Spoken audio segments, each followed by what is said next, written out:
കേരളത്തിന്റെ ചരിത്രത്തിലെ സത്യത്തിലെ രണ്ട് ശത്രുക്കളെ ഒറ്റയ്ക്ക് നേരിടേണ്ട അവസ്ഥ ഉണ്ടാക്കിയ തെരഞ്ഞെടുപ്പായിരുന്നു ഈ തെരഞ്ഞെടുപ്പ്. BJP-യും CPM-ഉം BJP-യും ഈ രണ്ടു പാർട്ടികൾ അവരുടെ പ്രധാന ശത്രുക്കളായി ഒരു പാർട്ടിയെ കാണുന്ന CPM-ഉം BJP-യും രണ്ടുപേരുടെയും പ്രധാന ശത്രുക്കളായിട്ട് അവർ കാണുന്ന കോൺഗ്രസ് നയിക്കുന്ന UDF മുന്നണി. എല്ലാവരുടെയും മനസ്സിനകത്ത് ആശങ്കയുണ്ടായിരുന്നു, ഇവർ രണ്ടുപേരും കൂടിയാൽ നമുക്ക് ജയിക്കാൻ പറ്റുമോ, ഇവർ രണ്ടുപേരും നിന്നാൽ നമുക്ക് എങ്ങനെ മുന്നോട്ട് പോകാൻ സാധിക്കും?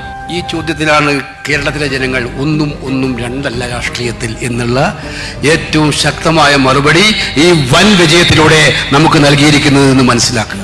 നമ്മുടെ പാർട്ടി പ്രവർത്തകന്റെ കരുത്ത് അത് മഞ്ചേശ്വരത്തായാലും പാറശാലയിലായാലും BJP-യും CPM-ഉം ഒത്തുകൂടിയാലും അതിനെ നേരിടാനുള്ള ആർജവം തനിക്കുണ്ട്, തങ്ങളുടെ പാർട്ടിക്കുണ്ട് എന്നുള്ള ആത്മവിശ്വാസത്തോടെ നിൽക്കുന്ന ഒരു പാർട്ടി പ്രവർത്തകന്റെ കരുത്തുണ്ടല്ലോ, ആ കരുത്ത് സമ്മാനിച്ച വിജയം കൂടിയാണ് ഈ വിജയം എന്ന് അടിവരയിട്ട് പറയാൻ നമ്മൾ ആഗ്രഹിക്കുകയാണ്.